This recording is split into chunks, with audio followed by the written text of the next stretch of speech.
Madem insan dediğin kainatın bir zerresi, o halde insan değişirse koskoca bir kainat değişir değil mi? Ama zor tabii değişmek. Hatta bir şartı var ki onu da söylemiş daimi.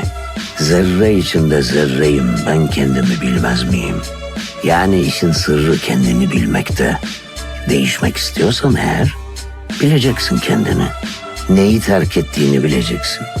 Neyi terk ettiğini bileceksin ki neye kavuşmak istediğini bilesin.